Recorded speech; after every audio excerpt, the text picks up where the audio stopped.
Ninguna otra droga en la historia como el fentanilo había acabado con la vida de tantas personas en el mundo.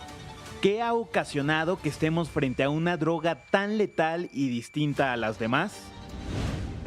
Para entenderlo es necesario remontarnos a su primera aparición en 1959, cuando el Dr. Paul Janssen lo sintetizó por primera vez en Bélgica, con el objetivo de crear un analgésico potente y de acción rápida para utilizar en pacientes que sufrían enfermedades que ocasionan dolores intensos como el cáncer. Así, el fentanilo reemplazaría a la morfina.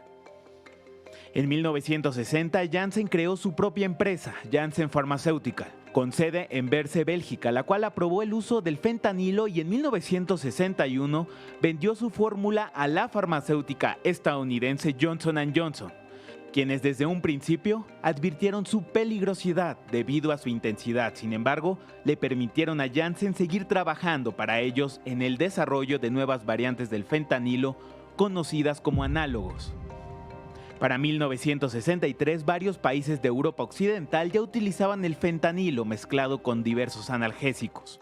En Estados Unidos hubo resistencias para su uso. La Organización de las Naciones Unidas sometió sus precursores en 1964 a la fiscalización internacional, incluyéndolo como una sustancia en la lista 1 de la Convención Única de 1961 sobre estupefacientes. Sería hasta 1968 que el regulador estadounidense, la Food Drug Administration, autorizó su uso médico únicamente diluido con droperidol, un sedante patentado por Johnson & Johnson llamado Inovar. En un principio, Inovar tuvo éxito en hospitales supliendo a la morfina, especialmente en pacientes con patologías cancerígenas y en operaciones muy intrusivas.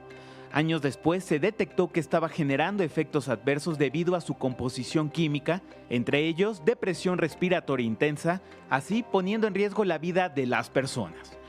En 1990, Estados Unidos vivió un cambio radical en la manera de recetar analgésicos, la cual partió de tratar a los pacientes de manera distinta, incluyendo el dolor entre las constantes vitales de los pacientes e incrementando el uso de opioides para atenderlo, dejando de lado la oposición de los médicos a prescribirlos por su alta adicción.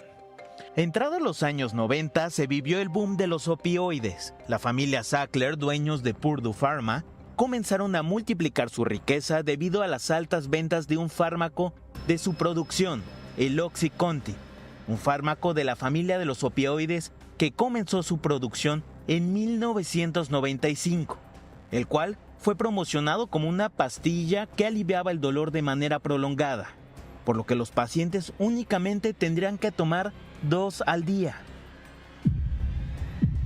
De acuerdo con la Biblioteca Nacional de Medicina del Instituto Nacional de Salud de los Estados Unidos, NLM por sus siglas en inglés, en 2001, la farmacéutica gastó $200 millones en una serie de estrategias para comercializar y promover OxyContin. La campaña publicitaria fue tan efectiva que la fortuna de los Sackler incrementó hasta los $13,000 millones. Don't be afraid to take what they give you. Often, it will be an opioid medication. E impulsó la prescripción de este tipo de medicamentos con la impartición de congresos y conferencias. De acuerdo con la misma organización, entre 1996 y 2001, Purdue realizó al menos 40 conferencias nacionales sobre el tratamiento del dolor, con una asistencia de más de 5,000 médicos, y para el año 2000 aumentó su fuerza de venta de 318 representantes de venta a 671 y su lista de médicos a 94,000, lo que derivó en el aumento del número de adicciones entre los estadounidenses. En 2019, más de 500 ciudades y condados de los Estados Unidos presentaron una denuncia contra esta familia, acusándolos de sobornar a miles de médicos desde la década de 1990 para que recetaran su analgésico a pacientes que no lo necesitaban, señalándolos por crear la peor crisis de droga de la historia.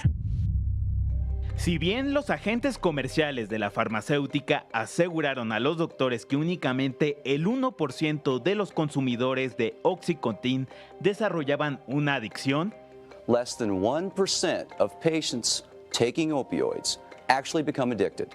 Un estudio de la propia empresa reveló en 1999 que en realidad el índice era del 13%.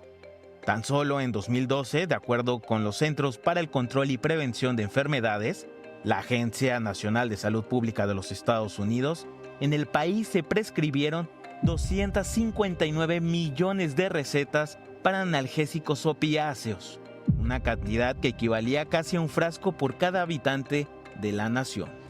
Si bien el fentanilo comenzó a aparecer en el mercado negro en la década de los 70, tras su desarrollo en 1960 como un analgésico potente para uso médico, su distribución ilícita se intensificó en el siglo XXI.